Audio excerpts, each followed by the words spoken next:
Welcome to OutSolve's weekly Outlook, where we bring you the latest news that impacts your workplace. I'm Meghan Spera, here again with Jeremy Mancheski, bringing you the latest that you need to know. Jeremy, wanting to start this week, we are within the window for VETS 4212 reporting. It opened earlier this month, and it has a due date of September 30th. So what should employers know about that requirement? If you are a federal contractor or subcontractor, and subcontractor is a very, very broad term, with at least $200,000 of federal contracts or subcontracts, you must, as you have for many years, file a VETS 4212 report. While we're still waiting on the final status for EEO1 reporting, it's important to note, and frankly critical to submit on time by September 30th, as you say, the VETS report is still required. Don't get caught in a delinquent situation. We found over the years that folks may tend to wait until the last minute sometimes on this report. It's important. If you call it just basic compliance, fine, but you must do it. That's right.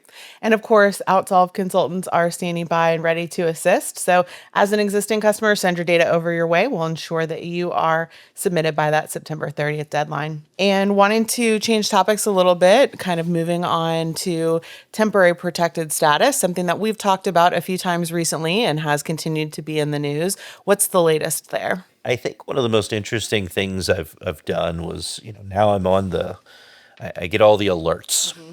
Okay, so the USCIS sends out what seems like 5 a day updates on TPS, temporary protected status.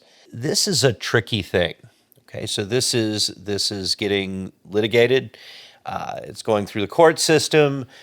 We've found this is a real tripping point for customers, because if you have employees from different countries that may fall in and out of favor with this administration, their temporary protected status may also do the same. So it's very hard to keep up with.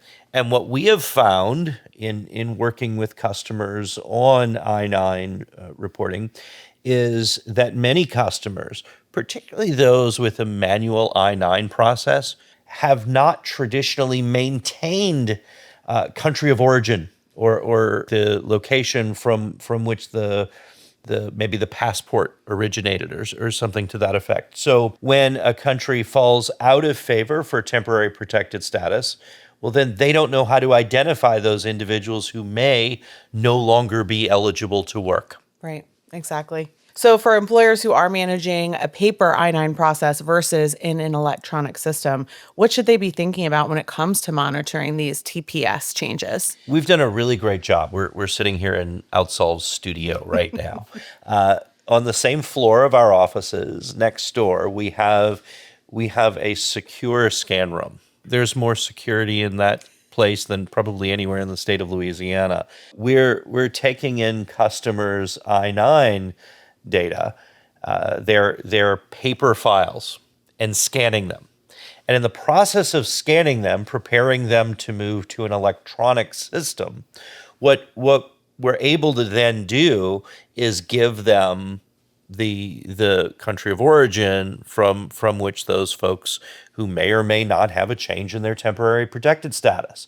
So my suggestion, Meghan, is move to an electronic system. Paper I-9s are not efficient. They're not terribly secure. And as these ever-changing conditions continue to arise, it makes it that much more complex to react to them. That's so right. And of course, you mentioned it, OutSolve's I-9 solution can help employers manage that, ensuring that they stay compliant. If you still complete paper I-9s, if you have a legacy paper form process, you should definitely strongly consider digitizing those. OutSolve can help with that, and we'd love to talk with you about that. As always, we want to make sure that you're aware of some of our upcoming webinars. August 26th, Building a Defensible Pay Strategy. September 16th, I-9 Compliance, Spotting and Correcting Substantive Errors Before They Cost You. October 28th, HR compliance planning for 2027. And you can register for all of these at outsolve.com/events. You can also watch our past webinars on demand at the same location. And as always, continue the conversation with us on HR Gumbo City, OutSolve Slack community built specifically for HR professionals. You get free exclusive access to checklists, guides, research reports, and more. So go to outsolve.com/HRG-city to join today. Thank you so much for joining us this week, and we look forward to connecting with you again soon.